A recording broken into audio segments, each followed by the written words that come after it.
Bon, ben, salut tout le monde. Ceux qui sont pas habitués de venir nous voir, ben, bienvenue à Guantanamo, UL. Hier, on avait du beau soleil liquide. Là, il a durci un peu.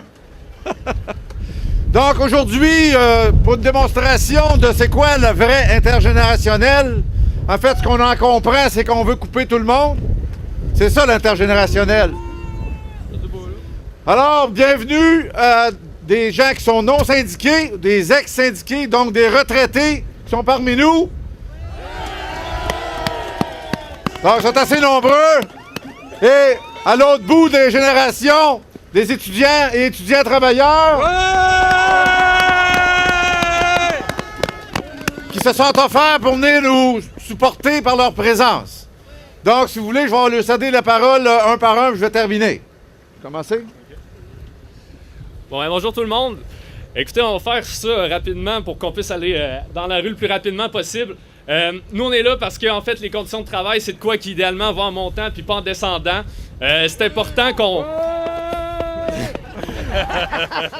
C'est important qu'on soit tout le monde ensemble pour dire que le saccage que les universités font au régime de retraite, aux conditions de travail, aux droits, c'est des choses qui touchent tout le monde, tout le temps. Puis dès qu'un groupe est visé, autant les employés de soutien, ben on sait que ce qui va en descendant, ça va rejoindre tout le monde, même les étudiants, qui vont se ramasser dans différents syndicats plus tard.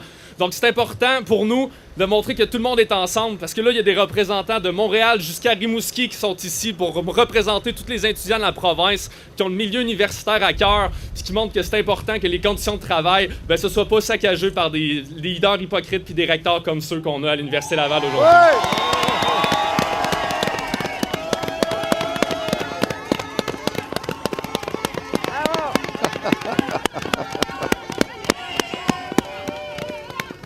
On va poursuivre avec un ex-étudiant, un ex-travailleur, un ex-syndiqué. Un ex. Puis un ex de bien des affaires, je pense.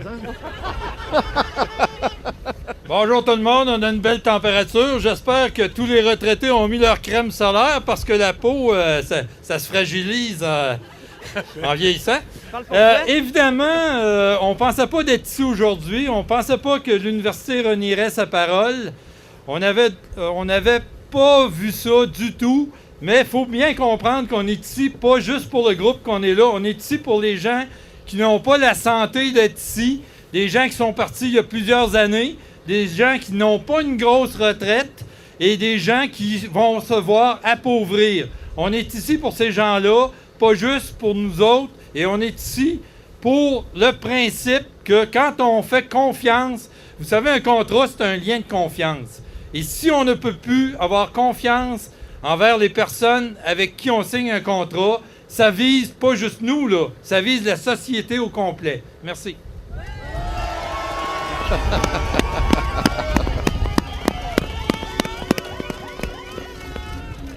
On va suivre avec quelqu'un quand même un peu plus jeune.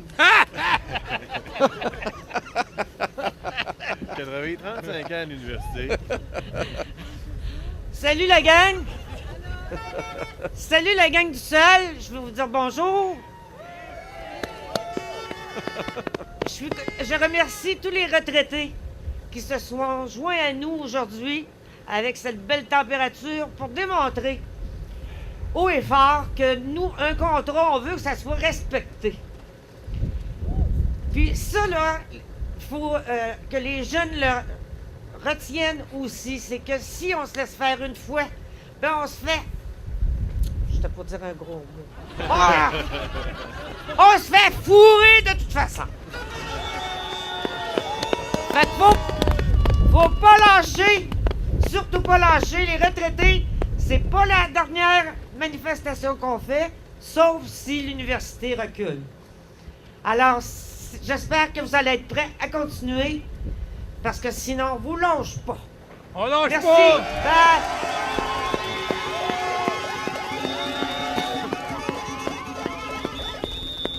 Alors, juste revenir sur ces deux points-là. Les deux points lesquels, ben, la notion d'égalité, sur comment on la voit, puis la question d'illégalité sur le respect d'un contrat. L'égalité, quand on nous parle d'intergénérationnel, la vision qu'on en a dans ce tour-là, puis dans le bloc à l'autre bout du boulevard ici, c'est que l'égalité, c'est qu'on coupe tout le monde le même pourcentage. C'est quoi votre problème? C'est quand tu sors avec une pension en haut de 100 000 $, puis tu te fais enlever l'indexation d'1%, le constat qu'il y a à la fin du mois quand tu reçois ton chèque n'est pas le même que tu as 15 000 ou 12 000 ou 17 000 de retraite. À 15 000, 17 000, qu'on a dit clairement, tu es dans mon assiette, tu es dans mon médicament, ou un ou l'autre, je peux capable de me payer deux. Puis ça, cette notion d'égalité-là, elle n'existe pas quand tu regardes des choses comme ça. Question de droit, question de respecter un contrat. Il y a un contrat qui a été signé avec l'Université Laval, puis il n'est pas respecté. Les promesses qu'ils ont faites ne le sont pas non plus. Et le gouvernement, avec sa loi 13, fait la même faire. Il fait fi des contrats qui ont été faits, qui est à la base même des échanges qu'on a comme société. Ça va être battu à l'autre bout, à la Cour supérieure. À la Cour suprême, pardon. C'est un peu plus loin, plus dans le temps. Mais quand même, ça va être fait. Mais la stratégie en arrière de ça est toujours la même. Tuer en usant les gens par le temps. Excusez-moi auprès des plus âgés, mais c'est un petit peu trop réel de la réalité. Pour ceux qui ne peuvent pas être ici parce qu'ils n'ont pas la santé, ces choses-là ne se régleront pas dans une période que vous comprendrez qu'il y a du bon sens. La loi qu'il y a là aujourd'hui, vous avez vu les chauffeurs d'autobus qui s'en vont en grève.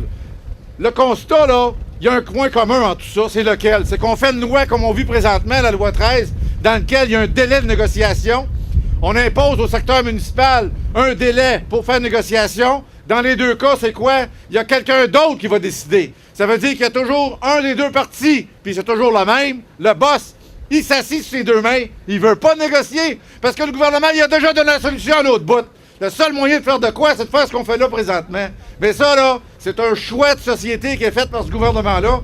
C'est une des raisons, malheureusement, pour qu'on est là, puis qu'il va y en avoir beaucoup qui s'en viennent dans les prochaines années, parce que c'est planifié comme ça. Alors, comme consigne, si vous voulez, je vais terminer avec ça. Il y a des membres tout seuls, on ne peut pas sortir, on est dans Guantanamo.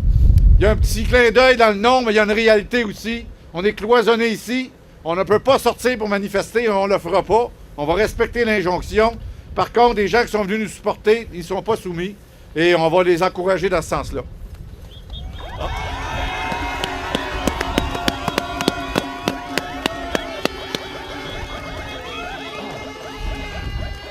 On va vous demander d'attendre un petit 15 minutes avant de nous quitter.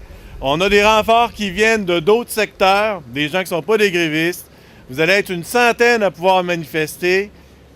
On va avoir un camion de la sécurité de l'université en avant puis en arrière pour des raisons de sécurité.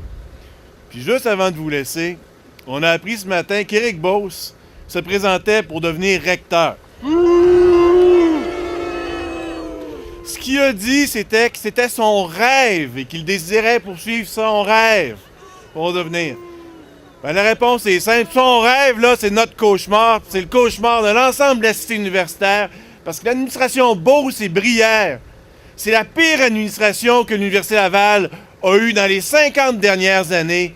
Ça a été scandale par-dessus scandale. Ça a été les filles qui se sont fait agresser sexuellement juste à côté, où l'Université Laval s'est donné un 9 sur 5, un 9 sur 10 dans son traitement.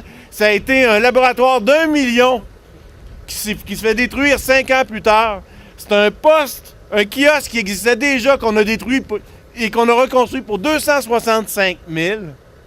C'est 30 % d'augmentation qu'Éric Beauce s'est donné en 2011. 100 000 $ par année que s'est donné Brière à chaque année. Et ça, c'est avec l'argent de tout le monde. C'est avec l'argent des jeunes, des plus âgés. Puis ils veulent piger dans nos poches à tout le monde, des plus jeunes aux plus vieux. Et ça, c'est juste de l'indécence. C'est l'administration la plus indécente qu'on a eu l'occasion de voir à l'Université Laval.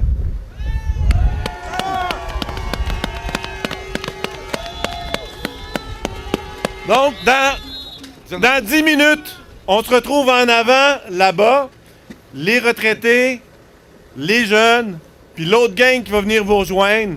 Puis on va vous regarder passer, puis on est très fiers que vous veniez nous appuyer comme vous le faites. Et ça, on va s'en souvenir longtemps.